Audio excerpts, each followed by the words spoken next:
Et souvent, à l'extérieur de l'Afrique, l'image que l'on a de l'Afrique, c'est cet homme mendiant, assis au carrefour de la rue ou devant une mosquée avec les mains tendues pour recevoir l'aumône. Et même ceux qui, par générosité ou par compréhension de la nécessité de l'aide, apportent cette aide, ils la font souvent dans des formes blessantes. Nous disons, quant à nous, l'histoire, ce n'est pas une course de vitesse. C'est une course de fond sans fin.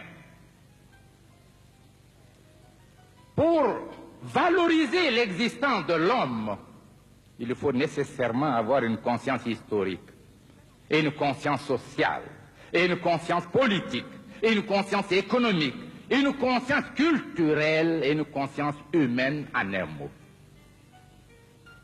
Ce n'est pas le degré de richesse ou de pauvreté qui servirait chez les hommes intelligents à sa classification, mais c'est ce qu'il aura représenté sur l'échelon universel de la pensée universelle. C'est cela qui se confondra avec lui.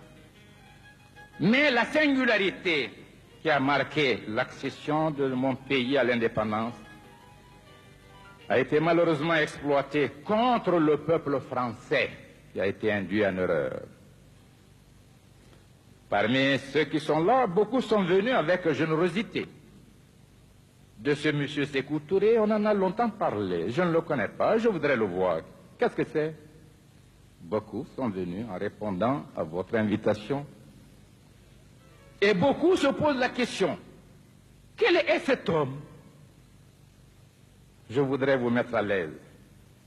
Cet homme est un fils de la Guinée. Cet homme est un être simple qui a commencé la vie à 17 ans, qui n'a bénéficié que de l'enseignement primaire. Cet homme a été brimé tout jeune. Un arrêté interdisant au secteur public et privé de lui donner un emploi. Cet homme n'avait rien.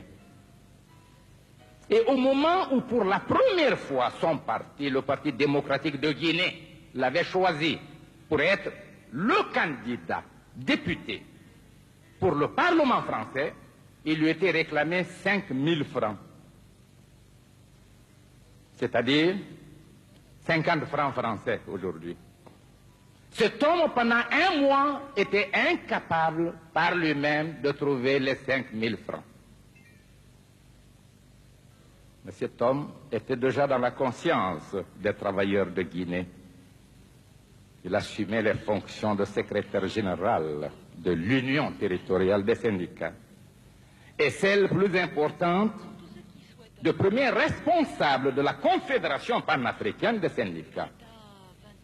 Cet homme n'a pu obtenir les 5 000 francs que lorsque les dockers qu'on a créés ont appris l'incapacité du candidat à se faire inscrire, faute d'argent, avait donc organisé une souscription pour amener les 5 000 francs.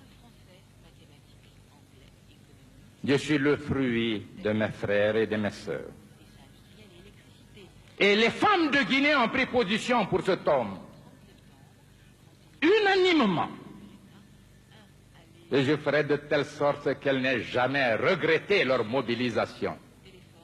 C'est pourquoi dans notre ligne, dans notre programme, l'émancipation de la femme n'est pas prévue comme un acte de solidarité, mais comme une obligation. Il s'agit davantage de l'émancipation de l'homme qui brime et exploite la femme que celle de la femme. Voilà notre conception et nous la traduisons systématiquement dans toute la législation depuis que nous sommes indépendants. Et vous pouvez voir à l'université, à toutes les écoles, nous exigeons l'égalité de chance, l'égalité de l'effectif. Dans la vie, à l'Assemblée, nous avons 42 députés sur une assemblée de 210. Dans le gouvernement, dans tous les appareils de direction. Cet homme aussi a été soutenu par les jeunes parce qu'il avait dirigé le mouvement de la jeunesse. Mais cet homme était esclave d'une tradition familiale. Mes deux grands-parents ont assumé un rôle de premier plan. Nous qui parlons de démocratie populaire, nous provenons de la féodalité. Car mes deux grands-parents ont été chefs, empereurs. Les deux sont morts en exil. L'un à Madagascar, l'autre au Gabon. Mais la Guinée verra l'avènement de la démocratie, l'avènement même du style révolutionnaire grâce à notre groupe. Et ce sont des options sincères. Cet homme donc n'a aucune haine à l'égard de qui que ce soit. Et, monsieur le maire, je vous donnerai, tiré des archives, quelques extraits des discours tenus lorsque le général de Gaulle, président de la République française, était venu à Conakry. Nous avons tout fait, mais l'incompréhension était totale.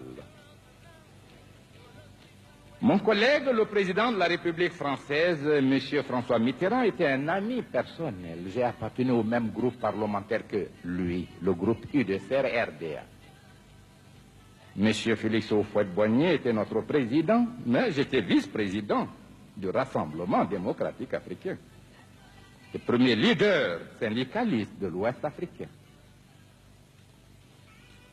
Nous disons donc que nous avons voulu maintenir nos liens et même faire affermir l'amitié, la confiance entre la Guinée indépendante et la France.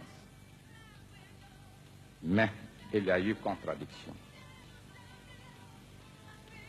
due à la nature viciée des communications. Ici, le peuple français, je m'excuse de l'expression, n'a souvent entendu ou lu que des contre-vérités.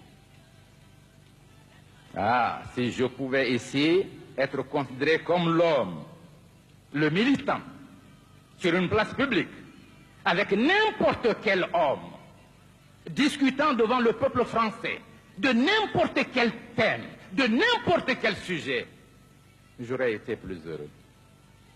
Parce que j'aurais abandonné le protocole et j'aurais pu clamer certaines vérités.